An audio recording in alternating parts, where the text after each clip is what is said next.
Joseph Hayes typed the final line of code with a satisfying click.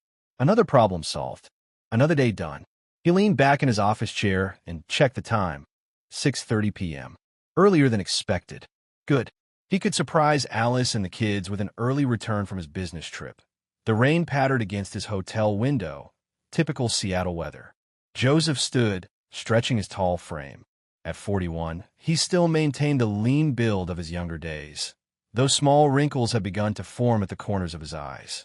Evidence of years spent staring at computer screens, building the comfortable life his family now enjoyed.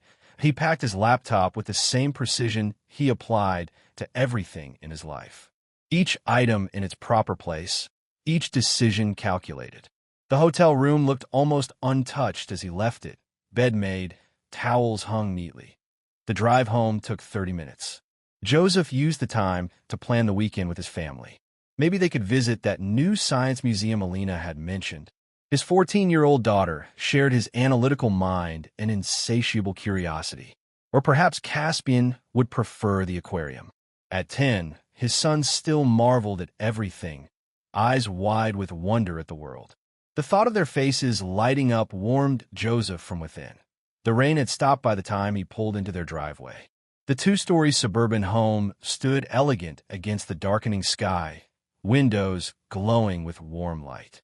Joseph grabbed his overnight bag and briefcase, taking the stone path to the front door. He unlocked it quietly, wanting to surprise them. The house smelled like the lavender candles Alice always lit in the evenings. Soft music drifted from upstairs, not the classical pieces she usually played, but something modern with a heavy beat. Joseph set his bags down in the entryway and moved toward the staircase. "Alice," he called. No response. The music continued upstairs.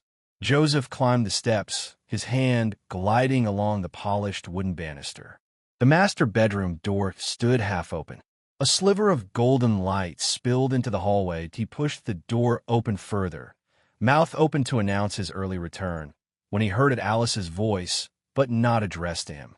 "He's so predictable." Joseph froze, one foot across the threshold. Alice sat on their bed, back to the door, phone pressed to her ear. She hadn't noticed him. Her laughter, light, carefree, with an edge he'd never heard directed at him, filled the room. "A walking bank account," she continued, unaware of his presence. "Robert, baby, just wait. Once the divorce is final, I'll be free and I'll have everything." The words hit Joseph like ice water. His breath caught, but he made no sound. Years of controlling his emotions during high-stakes business negotiations served him well now. Instead of barging in, instead of demanding answers, he simply listened. He stepped back silently, retreating into the shadows of the hallway. The closet door stood slightly ajar, and through the crack, he could see Alice's reflection in their bedroom mirror. She was smiling grinning as she twisted a strand of hair around her finger. "Yes, of course I've thought it through. I've been planning this for months. The lawyer says I'll get half of everything, including his company's shares." Another laugh. "No, he doesn't suspect a thing. Too busy with his precious computers to notice what's happening right under his nose." Joseph felt his heart rate slowing, his mind cooling. Where another man might have felt his world collapsing, Joseph felt his sharpening into focus. Every word Alice spoke became a data point, information to be collected and analyzed later. The kids? They'll adjust. Besides, they barely see him anyway. Always working, and you're so much more fun. That was a lie. Joseph had always prioritized time with his children, scheduling his work around their events, helping with homework, teaching them to code. Alice was the one who frequently missed Alina's science competitions and Caspian soccer games, claiming headaches or conflicts. "Next week. I'll give him the papers next week. Then it's just a matter of time." Joseph backed away, silent as a ghost. He descended the stairs, retrieved his bags, and slipped out the front door, careful not to let it click shut loudly. Back in his car, he sat motionless, breathing steadily, organizing his thoughts. The betrayal wasn't just about the affair. It was the calculation, the coldness, the months of deception. It was about her plans to take not just his money, but his children. Joseph started the car. He would drive around for an hour, then return home as if he'd just arrived. He would kiss Alice on the cheek, hug his children, and go about his evening as planned. He would give no indication that he knew anything was amiss, because Joseph Hayes didn't react with emotion. He responded with strategy. An hour later, he pulled into the driveway again and entered his house with a deliberate heaviness to his steps. "I'm home," he called out. Alice appeared at the top of the stairs, wearing a different outfit than earlier. Her smile looked the same as it had for 15 years of marriage, but now Joseph saw the emptiness behind it. "You're back early," she said, descending the stairs to greet him. "Finished sooner than expected." He accepted her kiss, feeling nothing but the cold calculation behind it. "Dad!" Caspian bounded down the hallway, launching himself into Joseph's arms. Joseph lifted him, savoring the genuine affection that still existed in his home. "Hey, buddy. Miss me? So much. Mom said we could have pizza tonight. Can we?" "Of course." Joseph set his son down as Alina appeared, more reserved but equally pleased to see him. "Hey, Dad. How was the trip?" "Productive." He hugged her, noting how tall she'd grown. She would soon be taller than Alice. "How's the science project coming along?" "Almost done. Could you look at it later?" "Absolutely." Throughout dinner, Joseph maintained the performance. He laughed at appropriate moments, asked about their days, and pretended not to notice how Alice checked her phone every few minutes. He studied her, this stranger who wore his wife's face, and wondered how he'd missed the signs. Later, after the kids were in bed, Joseph retreated to his home office. He opened his laptop, but didn't work. Instead, he began planning. If Alice wanted war, she would get one. But it wouldn't be the battle she expected. Joseph placed his hands on the keyboard and began typing not code this time, but notes. Names, dates, accounts, assets. Everything that would soon become ammunition in the coming conflict. His fingers moved with precision, each keystroke a small but deliberate step toward what would become his most complex project yet. The screen's blue light illuminated his face in the dark room, revealing an expression devoid of pain or anger. Only determination remained. For 7 days, Joseph maintained the illusion. He went to work, came home, helped the kids with their homework, and slept beside Alice as if nothing had changed. All the while, he spoke with his company's legal team under the guise of updating his will, gathering information about what might happen to his assets in a divorce. He documented household expenses, tracked recent purchases, and quietly moved select personal assets to more secure positions. On the 8th day, it happened. Joseph sat at the kitchen table, enjoying his Sunday morning coffee and reading the news on his tablet. Alina and Caspian were upstairs, she helping him with a school project. The house was quiet save for the ticking of the grandfather clock in the living room. Alice entered wearing a silk blouse and tailored pants, her makeup immaculate despite the early hour. She carried a manila envelope. "We need to talk," she said, her voice controlled but with an undercurrent of tension. Joseph looked up, his face neutral. "About?" She pulled out a chair across from him and sat down, placing the envelope on the table between them. Her manicured finger tapped it twice. "This isn't working anymore, Joseph." "What is it?" He took another sip of coffee, watching her over the rim of his mug. "Us. This marriage." She pushed the envelope toward him. "These are divorce papers. I've already spoken with a lawyer." Joseph set his mug down deliberately. He reached for the envelope, opening it and scanning the first page with practiced indifference. Inside, his mind raced, analyzing her tactics. She had chosen Sunday morning, when the children were home but occupied, ensuring he wouldn't make a scene. She had dressed carefully, armoring herself in her best clothes. She expected resistance, tears, perhaps rage. "How long?" he asked calmly. The question seemed to throw her. "What? How long have you been planning this?" Alice shifted in her seat. "Does it matter? It's over. We both know it has been for a while." Joseph nodded slowly.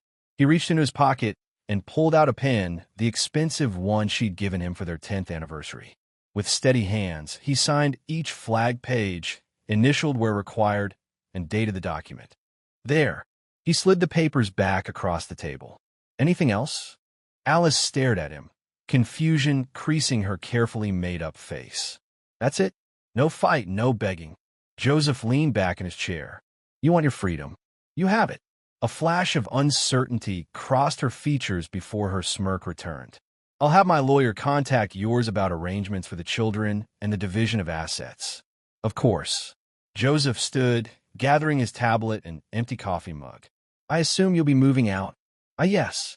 She faltered for a moment. Tomorrow. Would you like me to tell the children? Or will you? We should tell them together. Alice rose as well, clutching the envelope to her chest. Tonight. Joseph nodded again and turned toward the sink to rinse his mug. He heard her huff of breath behind him, clearly unsettled by his composure. Her heels tapped against the hardwood as she left the kitchen.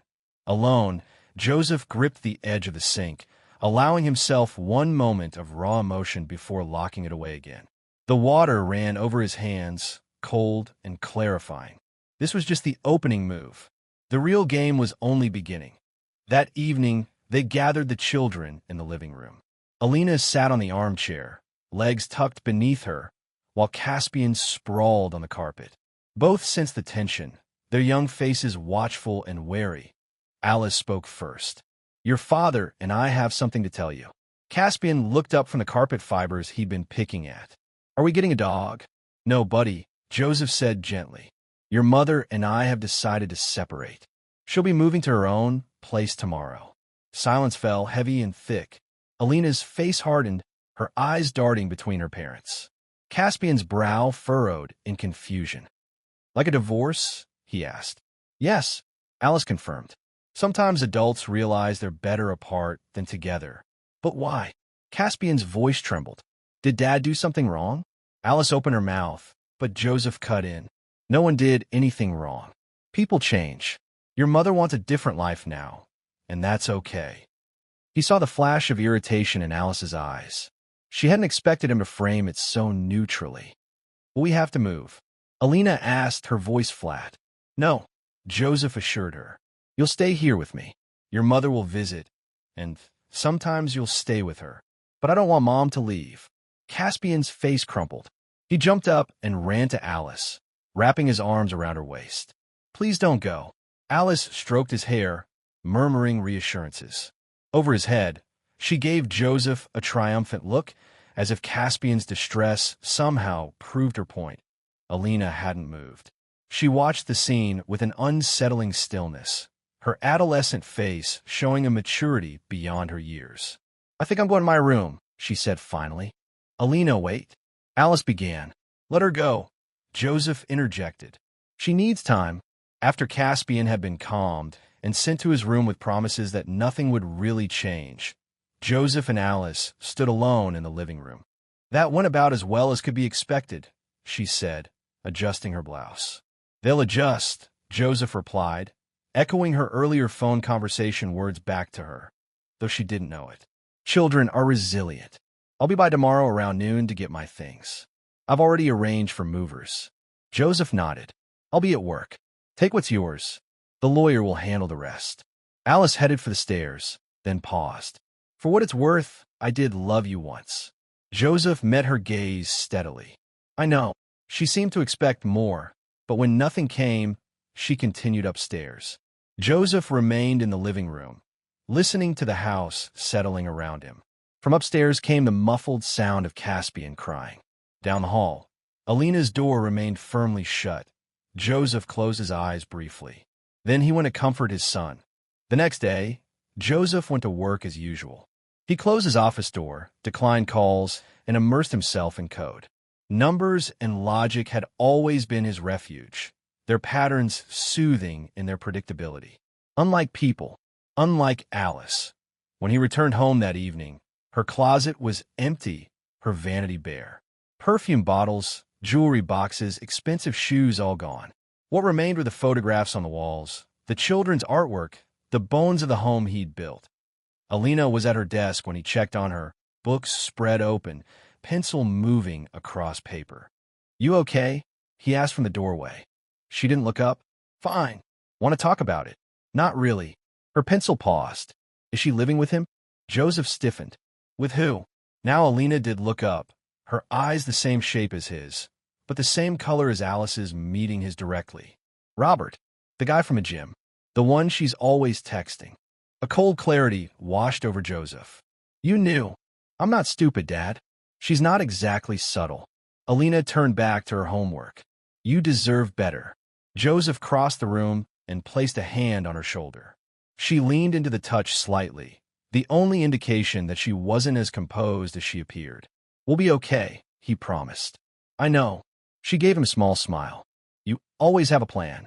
Later, after checking on Caspian, who had exhausted himself with tears and now slept deeply, Joseph returned to his office. He opened a new document and began typing again, this time with a specific purpose. Robert Cole, gym owner, approximately 35. Affair with Alice for unknown duration. That IT wasn't much, but it was a starting point. And Joseph Hayes was very, very good at building things from the ground up. 2 weeks passed in a new routine. Joseph took the children to school before work and picked them up after. He cooked dinner, helped with homework, and tucked Caspian in at night.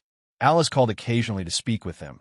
Her voice bright and artificial through the speaker, and on weekends, she took them for outings, amusement parks, movies, shopping trips, returning them loaded with new toys and clothes.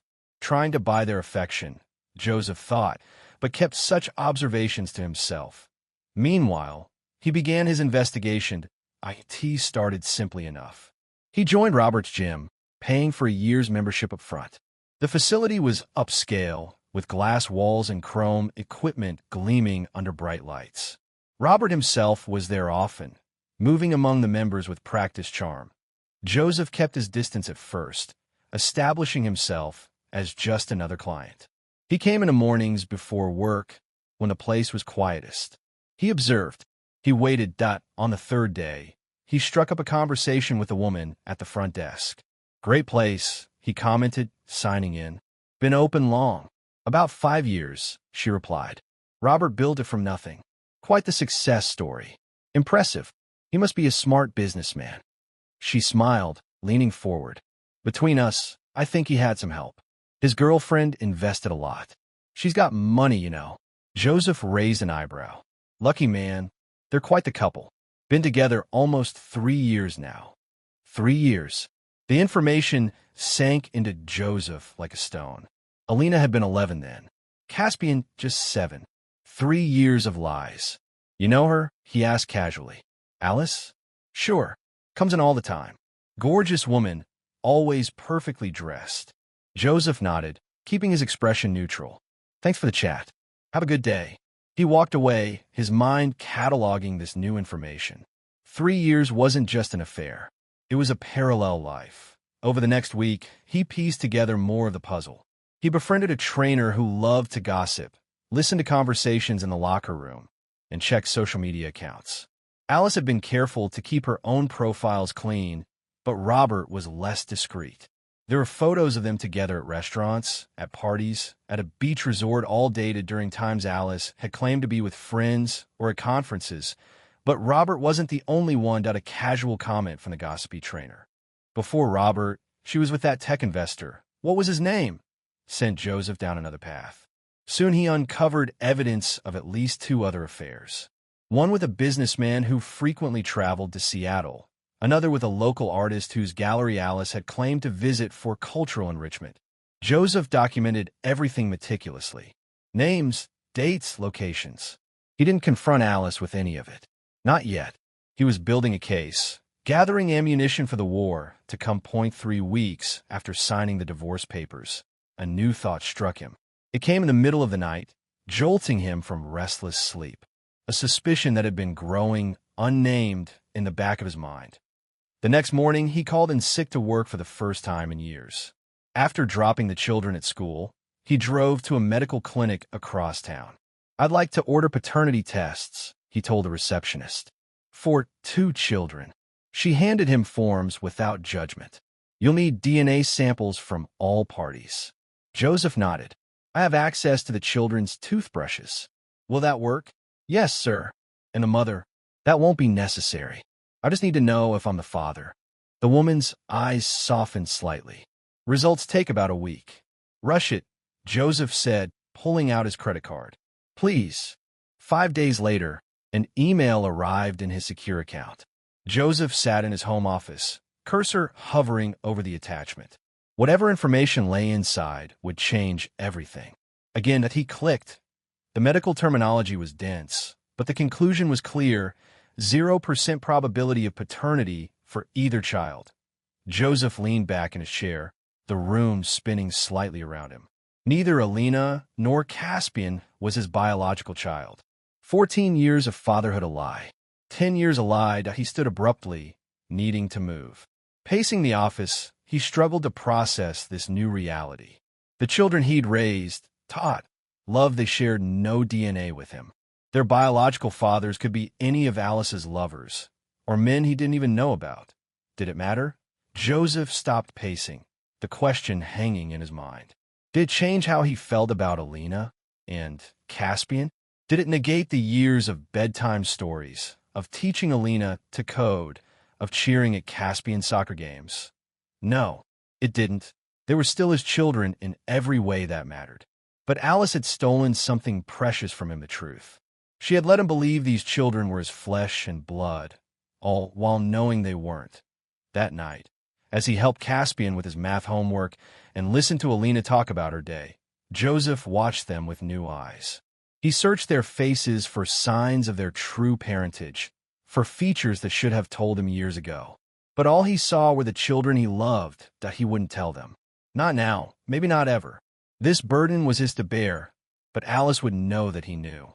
And she would pay for every lie, every deception, every moment stolen from him. Joseph tucked the paternity results into a white envelope and placed it in his briefcase. "Let the games begin," he whispered to the empty room. Chateau Blanc stood gleaming in the heart of downtown Seattle, its glass facade reflecting the city lights like stars. Inside, white tablecloths and crystal chandeliers created an atmosphere of refined elegance. It was the restaurant where Joseph had taken Alice for their anniversary each year, where he had proposed 15 years ago. Now, for his position at the bar, Joseph watched Alice and Robert seated at the corner table, his usual table. They were celebrating something, champagne glasses clinking, faces flushed with success. Alice wore a new dress, expensive by the look of it. Robert had his hand on hers, thumb caressing her wrist in a familiar gesture. Joseph adjusted his tie and gathered the white envelope from the bar. He'd been waiting for this moment, timing it perfectly. Earlier that day, his lawyer had confirmed that everything was in place. Now it was time for the first move in his carefully orchestrated game, that he approached their table without hurry, footsteps muffled by the plush carpet. Alice saw him first, her smile freezing mid-laugh. Robert followed her gaze, his expression shifting from confusion to smug satisfaction. "Joseph." Alice recovered quickly, straightening in her chair. "What a surprise." "Hello, Alice." Joseph nodded politely, then turned to her companion. "You must be Robert. I've heard so much about you." Robert's grip on Alice's hand tightened. "Look, man, I know this must be awkward, but—" Joseph raised a hand. "Not at all. I actually came to congratulate you both." Confusion flickered across their faces. "Congratulate us?" Alice asked cautiously. "On your freedom," Joseph said smoothly. He placed the white envelope on the table between them, a small gift to mark the occasion. Alice glanced at Robert, then back at Joseph. "That's civil of you. I've always believed in closure." Joseph stepped back. "Enjoy your evening." He turned and walked 3 paces before Alice called after him, curiosity overcoming caution. "What is it?" Joseph paused, looking back over his shoulder. "Open it and see." He continued toward the exit, positioning himself near the coat check, where he could observe without being obvious. From there, he watched as Alice opened the envelope with manicured fingers, removing the documents inside. Even from a distance, Joseph could see the moment understanding hit her. Her face drained of color, hand trembling visibly as she passed the papers to Robert. The paternity test results, clear and irrefutable. Robert scanned the document, his expression darkening. He pushed back from the table, the movement sharp and sudden. "You told me they were his." Robert's voice carried across the restaurant, turning heads. "I thought they were," Alice stammered, her composure cracking. Joseph moved closer, drawn by the unfolding scene. Close enough to hear, but not to interfere. No, you knew, he said softly when he reached them again. You knew, or at least suspected. And now, you'll know what it feels like to lose everything. The restaurant had fallen silent, diners watching the drama with poorly disguised interest. A waiter hovered nearby, uncertain whether to intervene. You can't prove anything, Alice hissed, clutching the papers. This could be fake. The lab is very reputable. Feel free to verify with them directly. Joseph smiled slightly. Though I suspect you already know the truth. The timing lines up, doesn't it? Your affair with the tech investor around when Alina was conceived. That artist for Caspian. Robert's face contorted with disgust. You said I was the only one. That before me, it was just him. He jerked a thumb toward Joseph. Robert, please, I can explain. Save it. Robert stood, throwing his napkin on the table. We're done. But the divorce settlement. Alice began. Should be interesting. Joseph finished for her. He nodded to Robert. Good luck with everything. He walked away without looking back, the sound of Alice's desperate attempts to salvage the situation following him out the door. Outside, the night air felt clean and cool against his face. For the first time since discovering Alice's betrayal, Joseph felt something like satisfaction. His phone buzzed in his pocket. A text from his lawyer. Everything filed as discussed. Court date next week. Joseph typed a quick response. Proceed as planned. He walked to his car, the city lights blurring around him. Phase 1 complete. Now for Phase 2. The next morning, Joseph sat at his kitchen table with Alina and Caspian, their breakfast mostly untouched. He had prepared their favorite foods, blueberry pancakes for Caspian, avocado toast for Alina, but the tension in the air made eating difficult. Your mother called, he said finally. She won't be taking you this weekend. Caspian pushed his pancakes around his plate. Is she sick? No, buddy. She's dealing with some personal issues. Alina looked up sharply. What did you do? Joseph met his daughter's gaze steadily. What makes you think I did anything? Because Mom's been weird lately. More than usual. And now you're being all quiet and calm, like you get when you solve the hard problem. Alina set down her fork. So, what happened? Joseph considered his next words carefully. Your mother and I are handling the divorce our own ways. Mine is perhaps more strategic than she anticipated. You're getting back at her, Alina stated flatly. No, I'm ensuring fairness. It's because of Robert, isn't it? Caspian piped up. Joseph and Alina both turned to stare at him. You know about Robert? Joseph asked, surprised. Caspian shrugged. Mom's always on the phone with him. And one time when she took us to the mall, we met him for ice cream. He has tattoos. The boys sounded impressed by this last detail. Joseph absorbed this new information, anger flaring briefly before he tamped it down. Yes, it involves Robert, and some other matters between your mother and me. But I don't want you two worrying about adult problems. We're not babies, Dad, Alina protested. I know, but this is between your mother and me. Joseph stood, gathering his empty coffee mug. Finish up. School bus comes in 20 minutes. Later that day, Joseph received a call from Alice. He let it go to voicemail, listening to the message afterward. You bastard. Her voice hissed through the speaker. You think you're so clever. Robert won't even talk to me now. Is that what you wanted? To ruin everything? Call me back, damn it. We need to talk about what you're doing. Joseph deleted the message without responding. His lawyer had advised minimal contact except through official channels, and he intended to follow that advice. That evening, another call came, this one from a number he didn't recognize. Against his better judgment, he answered. Hayes speaking. This is Robert Cole. The voice sounded strained. We need to talk. Joseph moved to his office for privacy. I'm listening. Look, I don't know what game you and Alice are playing, but I want out. Those kids, are they mine? Either of them. I don't know. The tests only confirm they're not mine. You need your own tests to determine if they're yours. A heavy sigh came through the phone. Jesus, what a mess. Indeed. Listen, I didn't know about the other men, or that the kids might not be yours. Alice told me you were distant, emotionally unavailable, that you were practically separated already. Joseph absorbed this without comment. I'm backing off, all right? Robert continued. Whatever you two have going on, I don't want any part of it. I got my own problems now. What kind of problems? Joseph asked, though he already knew. Financial audit. Some questions about gym investors. Nothing I can't handle, but I don't need more complications. Joseph smiled to himself. The anonymous tip to the Financial Regulatory Board had worked quickly. I hope it resolves in your favor. Yeah, well, just wanted you to know I'm not the enemy here. Noted. After the call ended, Joseph leaned back in his chair, considering this new development. Robert was distancing himself from Alice faster than anticipated, but convenient nonetheless. Without her lover's support, Alice would be more vulnerable, less confident in her position.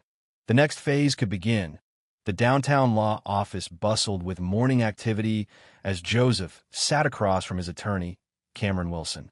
Tall windows offered a panoramic view of Seattle, the Space Needle visible in the distance through rain-streaked glass.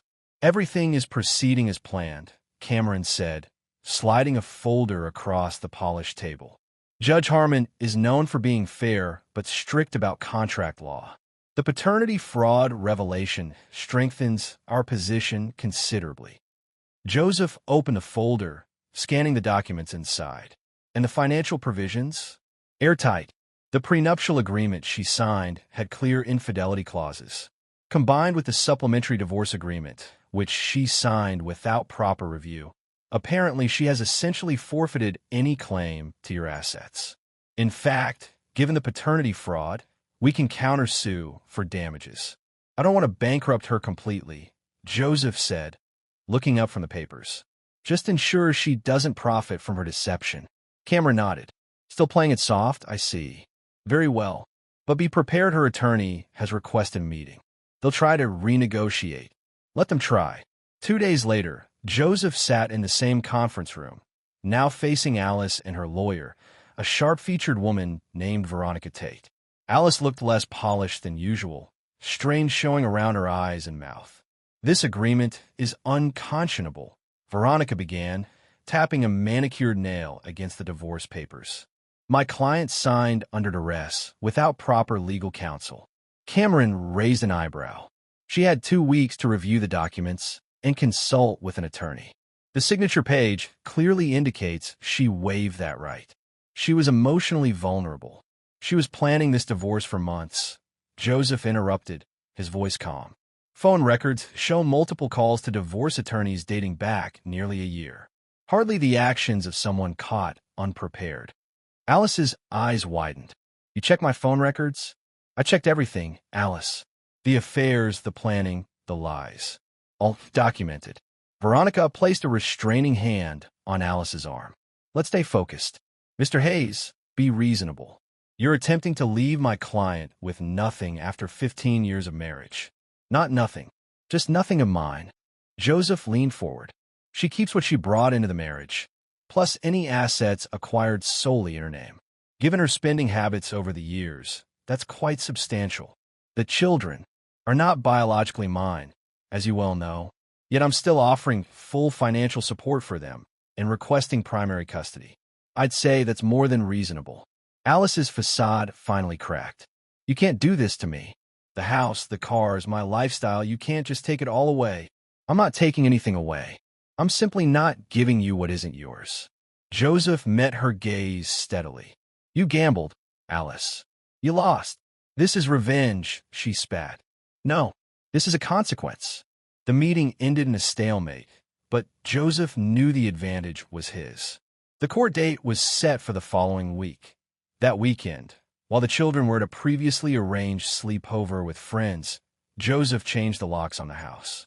He also contacted the banks, credit card companies, and investment firms, ensuring Alice's access to joint accounts was restricted to minimum maintenance amounts, as permitted by the divorce filing. Monday morning brought a flurry of angry calls from Alice, each increasingly desperate. Joseph let them all go to voicemail, documenting each for his lawyer. You've frozen the accounts? How am I supposed to live? The hotel is demanding payment. I need access to our savings. Joseph, this isn't fair. The credit cards aren't working. Did you cancel them? You can't just cut me off like this. By Wednesday, her tone had changed from angry to pleading. Please, Joseph, I know you're upset, but we need to be adults about this. Call me back. I'm sorry about everything. Can we talk? Please. He didn't call back. The court date was Thursday. The courthouse stood imposing against the gray Seattle sky, rain falling steadily as Joseph arrived with Cameron. They passed through security and headed for the designated courtroom, their footsteps echoing on marble floors. Alice and Veronica were already seated when they entered. Alice wore a conservative navy suit, her hair pulled back severely. She looked thinner than Joseph remembered, the strain of recent weeks evident in her posture. Judge Harmon, a stern woman in her 60s, called the court to order promptly at 9. The proceedings moved quickly, with both lawyers presenting their cases. Cameron methodically outlined Alice's infidelity, the paternity fraud, and the valid legal agreements she had signed. Veronica attempted to paint Alice as a victim of an emotionally distant husband who had manipulated her into signing unfair agreements. But her arguments fell flat against the mountain of evidence Cameron presented. When Judge Harmon finally spoke, her voice carried the weight of decades on the bench. "Mrs. Hayes, did you read the divorce agreement before signing it?" Alice hesitated. "I skimmed it. I was upset." "Did Mr. Hayes prevent you from seeking legal counsel?"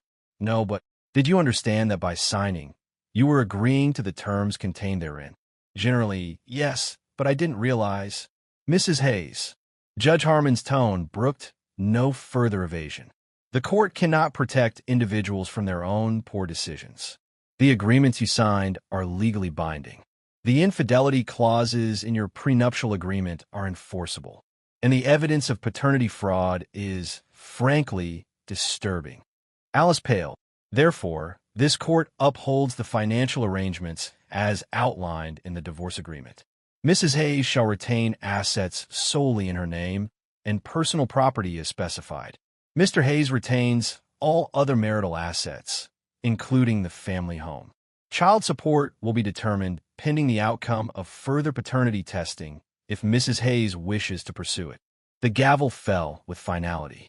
Alice sat stunned, while Veronica whispered urgently in her ear. Joseph felt no triumph, no joy, only a cold certainty that justice, of a sort, had been served. Outside the courtroom, Alice caught up to him, grabbing his arm. "You've ruined me," she hissed, tears threatening to spill. "I have nothing left." Joseph gently removed her hand. "You have exactly what you came into this marriage with, Alice. Your freedom. Isn't that what you wanted? Where am I supposed to go? What about the children? You might try Robert," Joseph suggested mildly. "Oh, wait, he's dealing with his own financial investigation." How unfortunate. Understanding dawned in her eyes. "You did that too?" "The audit." Joseph merely smiled. "Have a good day, Alice." He walked away, leaving her standing in the courthouse hallway, the ruins of her plans scattered around her. That evening, his phone rang again. "Robert Cole." "You son of a bitch." Robert growled when Joseph answered. "You called the financial board on me. I have no idea what you're talking about." "The hell you don't. They're freezing my accounts during the investigation. I can't access my own money." "That sounds difficult," Joseph replied evenly. "Almost as difficult as discovering the children you raised aren't actually yours." Silence stretched between them. "She's staying at my place," Robert finally said. "Did you know that? After you cut her off, she had nowhere else to go." "I assumed as much." "Well, that's about to change. I can't afford to support her now, not with this audit. She's got to go." Joseph felt a twinge of something not quite pity, but recognition of the human cost of his actions. Then he remembered Alice's words on the phone. A walking bank account. "Your choices are your own," he said. "As are hers." "Yeah, well, just thought you should know." The call ended. Joseph sat in his quiet living room, the house empty with the children at their friends for another night. Everything was proceeding according to plan. Alice, financially destitute. Robert, unable to help her. The lovers, turning on each other under pressure. Yet there was no satisfaction in it. The victory felt hollow, the triumph empty. Joseph poured himself a rare glass of whiskey and stared out at the Seattle skyline, lights blurring through the rain-streaked window. Tomorrow, he would pick up the children. Tomorrow, life would continue. But tonight, he allowed himself to mourn not for Alice, not for the marriage, but for the life he had thought was real for 15 years. Alina sat cross-legged on her bed, textbooks spread around her, when Joseph knocked on her open door the following evening. "Got a minute?" he asked. She nodded, marking her place before closing the book. "What's up?" Joseph entered, sitting carefully on the edge of the bed. "I wanted to talk to you about your mother." Alina's expression closed off immediately. "What about her?" "She's going through a difficult time right now. Financial problems. Because of what happened in court."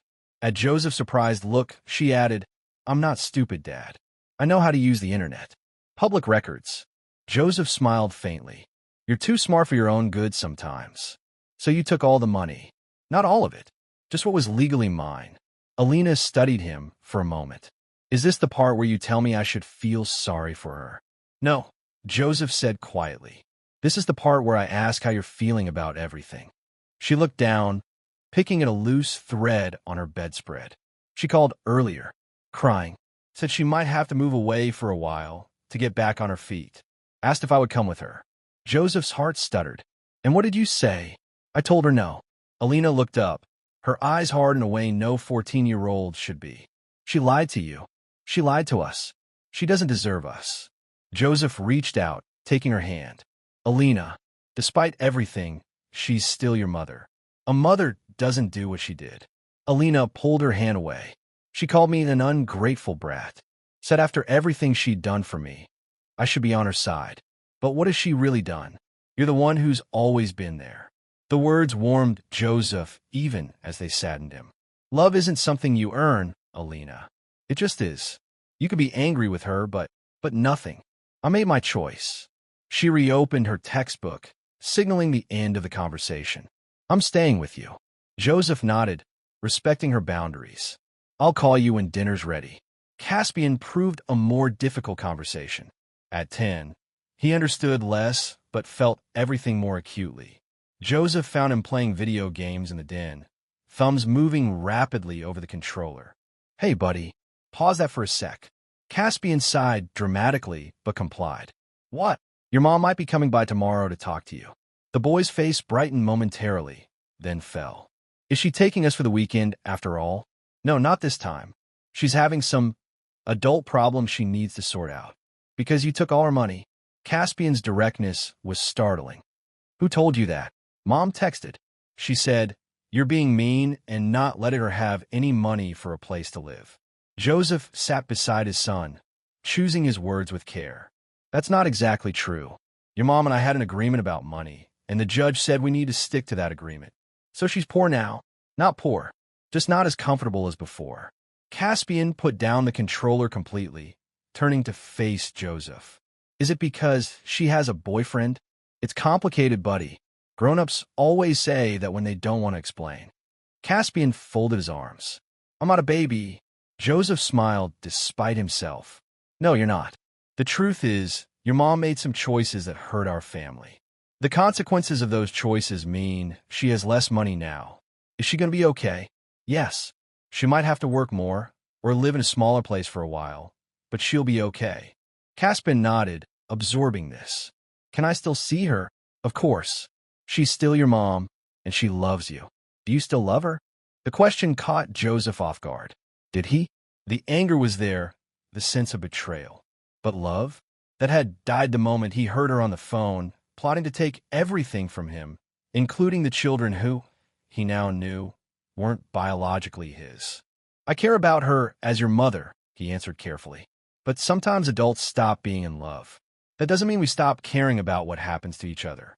Caspian seemed to accept this, turning back to his game. "Can I play now? 5 more minutes, then homework." "Dad, yes. I'm glad I'm staying with you." Joseph ruffled the boy's hair, emotion welling in his throat. "Me too, buddy." The doorbell rang early the next morning, a Saturday. Joseph, already dressed and halfway through his coffee, opened it to find Alice standing on the porch. She looked diminished somehow, her designer clothes replaced by jeans and a simple blouse, her hair pulled back without its usual perfect styling. "Alice," he greeted neutrally. "The kids are still asleep. I'm not here for them." "Not yet." She shifted uncomfortably. "Can I come in?" "Please."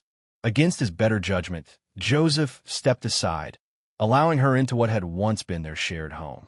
Alice entered hesitantly, looking around the familiar space as if seeing it for the first time. "You haven't changed anything," she noted. The kids needed stability.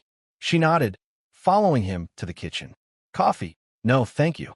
She took a seat at the counter, hands clasped tightly in front of her. "I need to talk to you about the children." Joseph leaned against the opposite counter, mug in hand. "What about them?" "Robert kicked me out." The words came in a rush. "I have nowhere to go. My credit cards are maxed, my savings are gone, and I can't afford an apartment on my own. I need help." "Joseph, what exactly are you asking for?" "Money.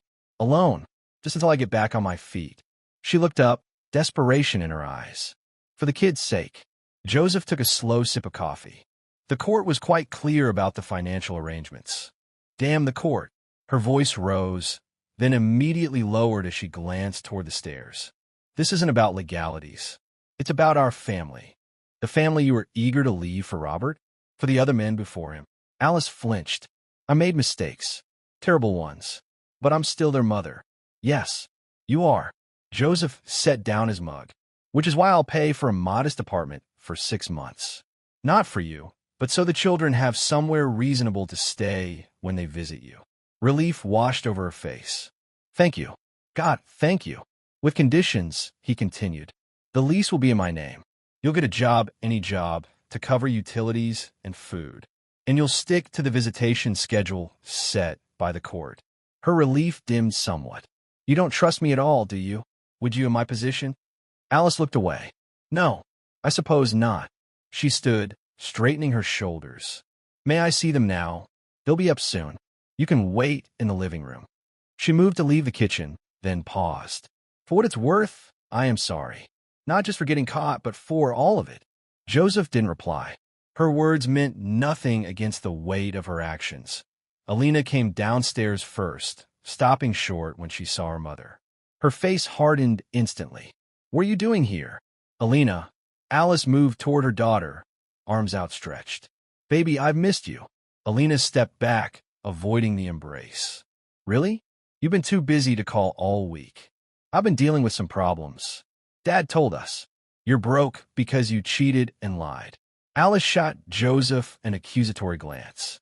"It's more complicated than that." "No, it's not." Alina's voice was flat. "You had affairs. You lied about us." She gestured upstairs, presumably to where Caspian still slept. "You wanted to take Dad's money. Now you can't. Simple." "Alina, please. I'm still your mother." "Are you?" "Because mothers don't do what you did." Alina crossed her arms. "I don't want to go with you this weekend. Or any weekend." Alice paled. "You don't mean that." "I do. Your father is turning you against me. Dad hasn't said a single bad thing about you. He didn't have to. I have eyes. I have ears." Alina trembled slightly. "I heard you, on the phone with him. Robert, laughing about Dad, calling him a walking bank account." Alice's mouth opened, then closed. She had no defense against the truth. "I hate you," Alina whispered, the words all the more devastating for their quiet delivery. "I don't want to see you again." She turned and ran back upstairs, the sound of her door slamming echoing through the house. Alice stood frozen, tears streaming down her face. "She doesn't mean it," Joseph said finally. "She's hurt and angry. She'll come around." Alice wiped roughly at her cheeks. "Will she? Or will you make sure she doesn't?" "I've never spoken against you to the children, Alice. And I never will. You don't have to. Your actions speak for you." She moved toward the door. "Tell Caspian I came by. I'll call later about the apartment." Joseph nodded. "I'll have the realtor contact you." Alice paused at the door, her hand on the knob. "You destroyed me, Joseph, completely and methodically. Are you satisfied now?" He met her gaze steadily. "This isn't about satisfaction, Alice. It's about consequences." "For what?" "Being unhappy? Wanting more from life than being a software engineer's wife. For betrayal. For lies. For using me for 15 years while building a life with other men." Joseph stepped closer. "For letting me believe those children were mine." Alice looked away first. "I didn't know. Not for certain. But you suspected. and you never said a word. Joseph opened the door for her. Goodbye, Alice. She left without another word, shoulders hunched against the morning chill. The custody hearing 2 weeks later was brief. With the paternity revelation and Alice's unstable living situation, the judge quickly awarded primary custody to Joseph, with Alice granted weekend visitation rights. Rights that, for the moment, Alina refused to exercise as they left the courthouse. Joseph caught sight of Alice standing alone by the steps, watching them. She looked small, defeated. For a moment, he almost felt sorry for her. Then he remembered her voice, cold and calculating, plotting to take everything from him, including the children she now claimed to love so desperately. The moment passed. Come on, guys, he said to Alina and Caspian. Let's go home. Rain lashed against the windows, driven by a fierce October wind. 6 months had passed since the divorce was finalized. 6 months of building a new normal, of healing wounds, of moving forward. Joseph stood in the kitchen, preparing dinner while Alina set the table and Caspian fed their new puppy, a golden retriever they'd adopted from the shelter 3 months ago. Can Rex have some chicken? Caspian asked, watching Joseph trim fat from the meat. Just a small piece, Joseph replied, cutting a tiny morsel and passing it to his son. Don't make a habit of it. I won't, Caspian promised, feeding the treat to the eager puppy who had brought so much life into their home. The doorbell rang, startling them all. They weren't expecting visitors, especially not on such a stormy night. I'll get it, Alina offered, setting down the last plate. Joseph continued cooking, half listening to the sound of the front door opening. Then Alina's voice suddenly tense. What are you doing here? Alice's voice filtered into the kitchen. I need to see your father. Please, Alina. Joseph turned off the stove and wiped his hands. Caspian, take Rex to your room for a bit, okay? The boy nodded, sensing the tension. He scooped up the puppy and headed upstairs, glancing back once with worried eyes. In the entryway, Alice stood dripping on the welcome mat, her hair plastered to her head from the rain. She wore no coat, only a thin sweater that clung to her frame. Alina stood with arms crossed, body language hostile. It's okay, Alina, Joseph said quietly. Go help your brother with Rex. His daughter hesitated, then moved past her mother without a word, climbing the stairs 2 at a time. Alice, Joseph acknowledged. You're soaked. It's raining, she stated unnecessarily. Can I come in?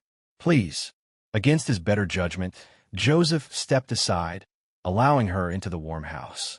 She stood awkwardly in the entryway, water pooling at her feet. Let me get you a towel. He retrieved one from the downstairs bathroom, handing it to her without comment. Alice dried her hair half-heartedly. I walked here, she said, from a bus stop. Is there a problem with the apartment? Joseph asked, keeping his voice neutral. The 6 months of rent he'd promised was nearly up, and he'd been wondering what would happen next. No, the apartment is fine. She twisted the towel in her hands. I lost my job. The cafe closed. I see. I've been applying everywhere, but no one's hiring. Not someone with my limited work experience. She laughed bitterly. 15 years as a housewife doesn't look great on a resume. Joseph said nothing, waiting for her to reach the point of her visit. The apartment lease is up next week, she continued. I can't afford to renew it. I can't afford anything. She finally looked up, meeting his eyes directly. Please, let me see them. You see the children every other weekend, Joseph pointed out. That hasn't changed. Not lately. Alina refuses, and Caspian. She swallowed hard. He's pulling away too. I'm losing them. Joseph, what do you expect me to do about that? Talk to them. Tell them to give me another chance. Her voice broke. They listen to you. Joseph considered her for a long moment. The woman before him bore little resemblance to the polished, confident Alice who had handed him divorce papers. Her designer clothes had been replaced by worn jeans and thrift store sweaters. The apartment he'd arranged was modest but decent, yet she looked as though she'd aged years in mere months. The children make their own decisions, he said finally. Alina is old enough to choose whether she wants to see you. Caspian follows her lead. So that's it? You won't help me? I provided financial support for the children. I've never spoken against you to them. I've maintained the visitation schedule as ordered by the court. Joseph's voice hardened slightly. What more do you want from me, Alice? Forgiveness, she whispered. A chance to make things right.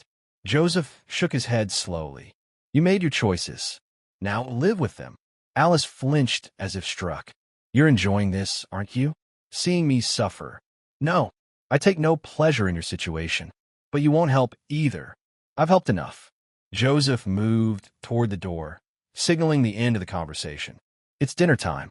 The children are waiting. Alice didn't move. I have nowhere to go, Joseph.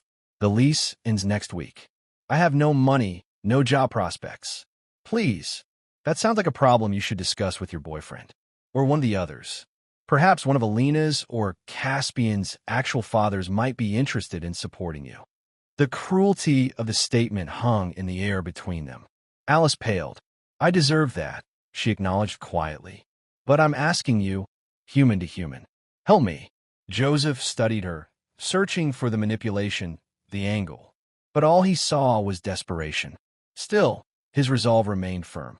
I'll extend the lease another month. After that, you're on your own. Relief washed over her face. Thank you. God, thank you. Don't thank me. Use the time wisely. He opened the front door. Goodbye, Alice. She stepped back into the rain, pausing on the porch. I did love you once, you know. In the beginning. I know. Joseph watched her walk away, a small figure disappearing into the storm. Then he closed the door and returned to his family.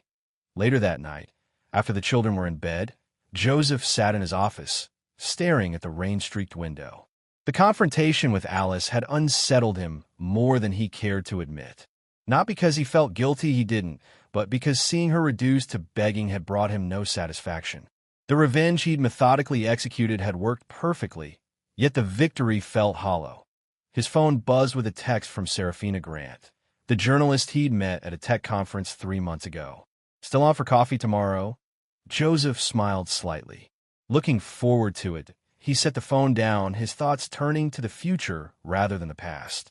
Alice was no longer his concern. She had made her choices, and now she would live with them, just as he was living with his. Dad, have you seen my blue notebook? Alina called from upstairs. The one with all my coding notes? Joseph looked up from his laptop at the kitchen table. Check the living room bookshelf. You were reading there yesterday. A moment of silence, then found it. Thanks. 8 months had passed since Alice's rain-soaked appearance at their door. 8 months of settling into new rhythms, of healing, of moving forward. The house felt different now, lighter somehow, as if a weight had been lifted. Joseph had redecorated parts of it, with input from the children.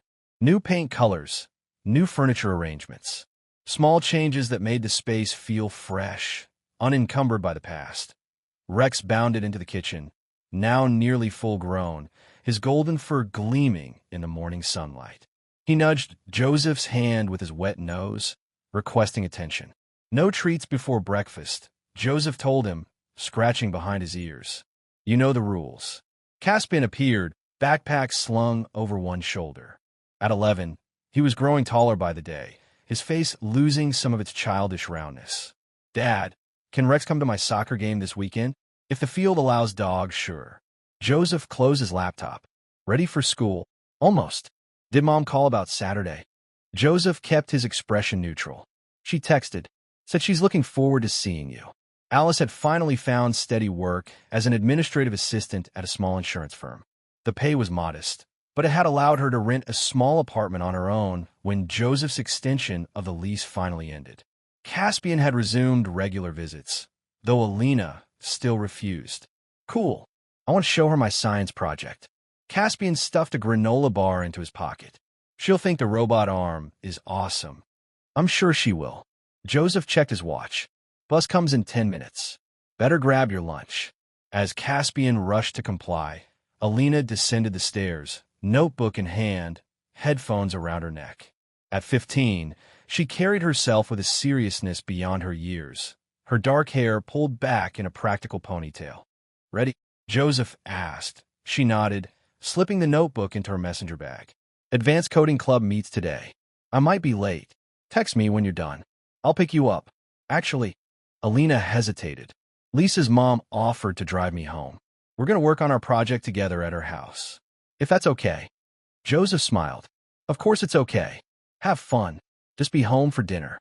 Serafina's coming over. A small smile curved Alina's lips. I like her. She's smart. Yes, she is. Joseph felt a warmth spread through his chest at his daughter's approval.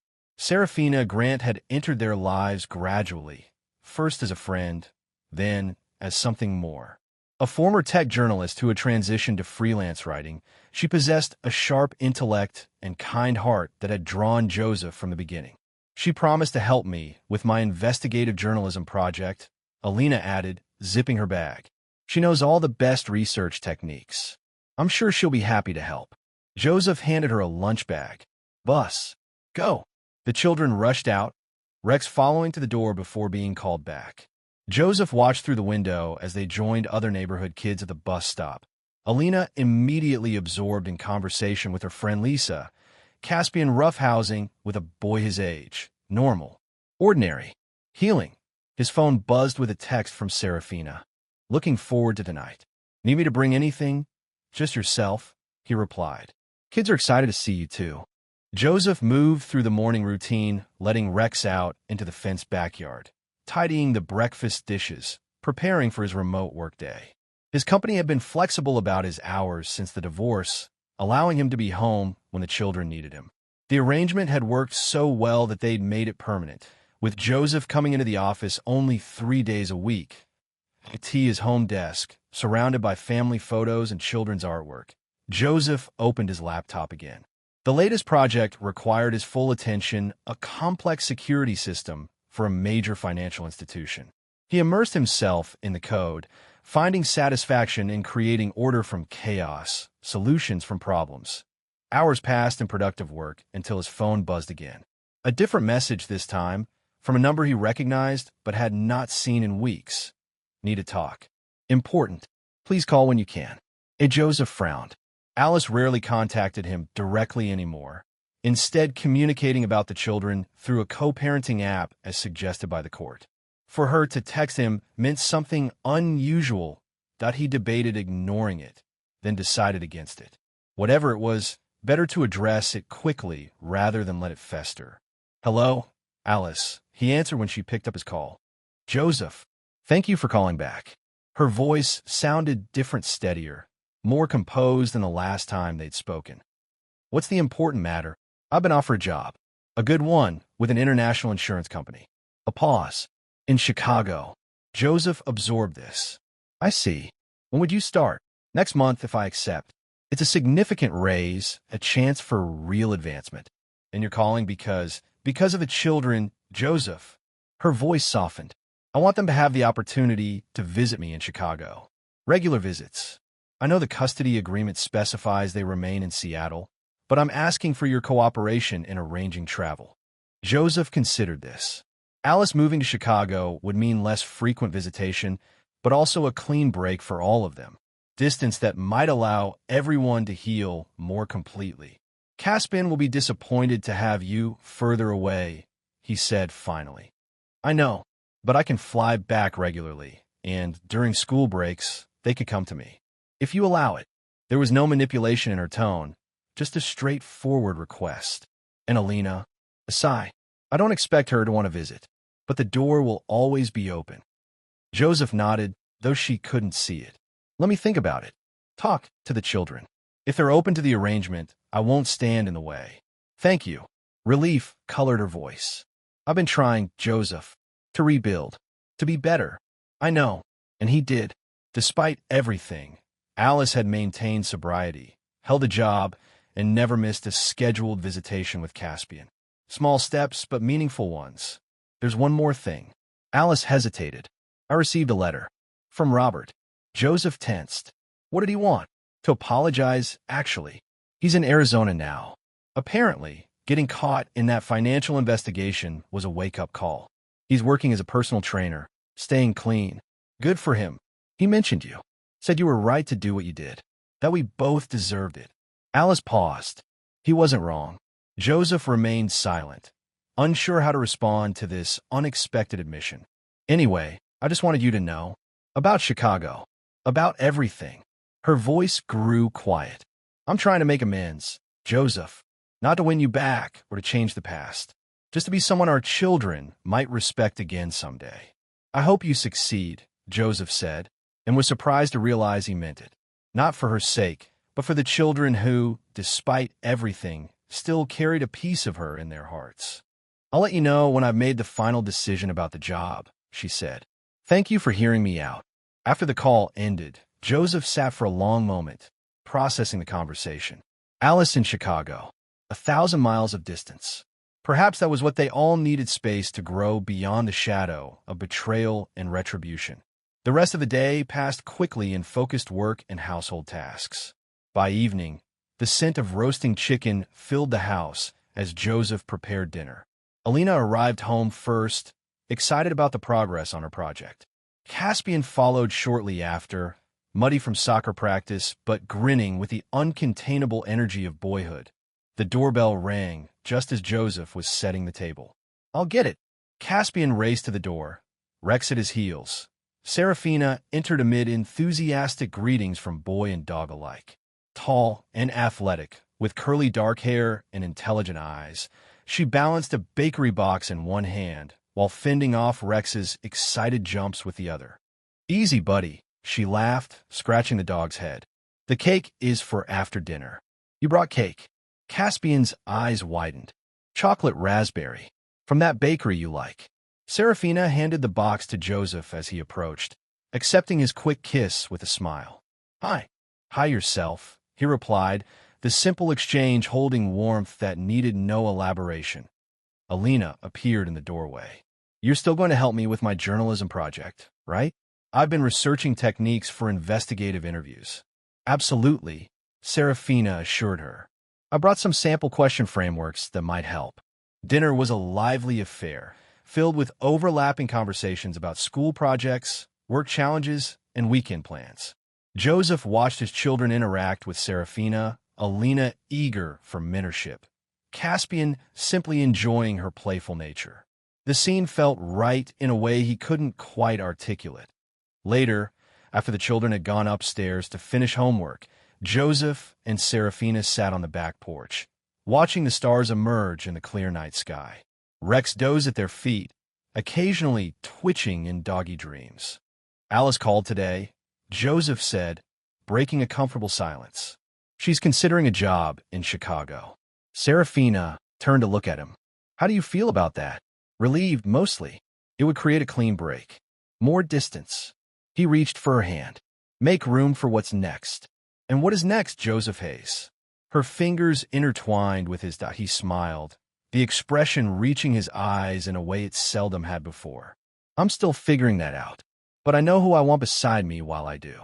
Serafina's answering smile held promise. Good answer. Above them, the stars continued their age-old dance, indifferent to human dramas, yet somehow comforting in their constancy. Joseph breathed deeply, feeling the weight of the past lifting further with each passing day. He was not the same man who had stood frozen in his bedroom doorway, listening to his wife's betrayal. That man had been broken, then hardened into something cold and calculating. The man sitting here now was softer at the edges, tempered by experience, but not defined by it. The children weren't the same either. They carried scars, yes, but also strength. Alina's fierce intelligence, Caspian's resilient optimism, these qualities had not just survived the family's fracturing, but had somehow been honed by it. And then there was Serafina, unexpected and unplanned, bringing with her a perspective that reminded him there was more to life than old wounds and calculated revenge. That moving forward required not just leaving the past behind, but building something new in its place. Penny for your thoughts, she said, nudging his shoulder gently. Joseph squeezed her hand, just thinking that life has a funny way of leading you exactly where you need to be, even when it takes you through hell to get there. Poetic, she teased. And true. They sat together in comfortable silence, watching the night deepen. The future unwritten but full of possibility. 1 year to the day after he'd signed the divorce papers, Joseph received a letter. The envelope was cream-colored, expensive, with his name and address written in familiar handwriting. Alice's handwriting that he stood in his home office, turning the unopened letter over in his hands. The return address was Chicago. She had taken the job, after all, moving 3 months ago. Caspian had visited her once already during spring break, returning with stories of a small but nice apartment, a city full of tall buildings, and a mother who seemed more attentive than he remembered. Alina had opted not to go. Maybe someday, she had told Joseph when he asked if she might reconsider. But not yet. I'm not ready. Now, this letter. Joseph suspected its contents likely an apology, perhaps a plea for reconciliation or friendship. Alice had been working with a therapist, according to Caspian. Mom talks about making amends a lot, he had reported. Whatever that means. Joseph knew what it meant. It meant Alice had recognized the depth of her betrayal and was seeking forgiveness. The problem was, Joseph wasn't sure forgiveness was his to give anymore. Not because he held on to anger that had faded considerably over the past year, but because he had moved so far beyond the man who had been betrayed that the offense itself seemed to belong to another lifetime. He placed the unopened letter in the bottom drawer of his desk. Perhaps someday he would read it. Perhaps not. Either way, it no longer held power over him. The door to his office opened, and Serafina peeked in. Ready? Everyone's waiting. Joseph smiled, pushing the drawer closed. Coming. He followed her downstairs to where guests had gathered in the living room. Alina and Caspian sat on the couch, Rex sprawled across their feet. Cameron, Joseph's attorney-turned-friend, stood by the fireplace, chatting with colleagues from Joseph's company. A few neighbors and friends completed the small gathering. Listen up, everyone, Serafina called, claiming their attention. She slipped her hand into Joseph's, the ring on her finger catching the light. We have an announcement. Joseph squeezed her hand, looking around at the faces of those who had supported him through the darkest period of his life. As you know, Serafina and I got engaged last month. A chorus of congratulations rose from the group. What you don't know, he continued, is that we've set a date and venue. And well, everything. Alina's eyes widened. When? Serafina grinned. Next month. Small ceremony. Just family and close friends. She glanced at Joseph. We didn't want to wait. Why the rush? Cameron asked, raising an eyebrow. Joseph and Serafina exchanged a look before she answered. Because in about 7 months, we're going to need a bigger house. A moment of stunned silence, then eruptions of joy. Alina leapt from the couch with a squeal of delight, throwing her arms around Serafina. Caspian looked confused until Joseph clarified. We're having a baby, buddy. The boy's face split into a grin. I'm going to be a big brother. Awesome. The celebration continued around them, but Joseph found himself stepping back, watching it all unfold with a sense of wonder. These people's lives were his real victory. Not the calculated dismantling of Alice's plans, not the financial retribution, not even the custody of the children. The true win was this: standing in a room full of genuine affection, with a future bright with possibility, surrounded by people who knew him, really knew him, and chose to be there anyway. Later that night, after the guests had gone and the children were asleep, Joseph stood in his backyard looking up at the stars. Serafina joined him, wrapping her arms around his waist from behind. Penny for your thoughts, she murmured against his shoulder. Just thinking about how far we've come, he replied. A year ago, I was consumed with making Alice pay for what she'd done. Now, he turned to face Serafina, placing a gentle hand on her still flat stomach. Now I can barely remember why it seemed so important. That's called healing, she said, covering his hand with hers. And moving on, Joseph nodded. There was a letter from her today. I didn't open it. Do you want to? No. Whatever she has to say, it belongs to the past. He kissed Serafina softly. I'm more interested in the future. Inside the house, in the bottom drawer of his desk, Alice's unopened letter lay forgotten. Later that week, Joseph would move it to a box in the attic, along with other remnants of a life no longer his. Eventually, during a future move to a larger home for their growing family, the box would be discarded entirely, its contents including the letter consigned to ash. The man who had once plotted elaborate revenge over betrayal was gone. transformed by time and love and the simple act of choosing to live well. In his place stood Joseph Hayes, father, soon-to-be husband, expectant dad, a man who had discovered that the best revenge wasn't destruction, but creation, building a life so complete that the past became irrelevant. Today asked for Alice. She would continue in Chicago, gradually rebuilding her relationship with Caspian, tentatively reaching out to Alina through emails and birthday cards. She would never fully recover the life she had discarded so carelessly, but she would find a different kind of peace in acceptance and small acts of atonement.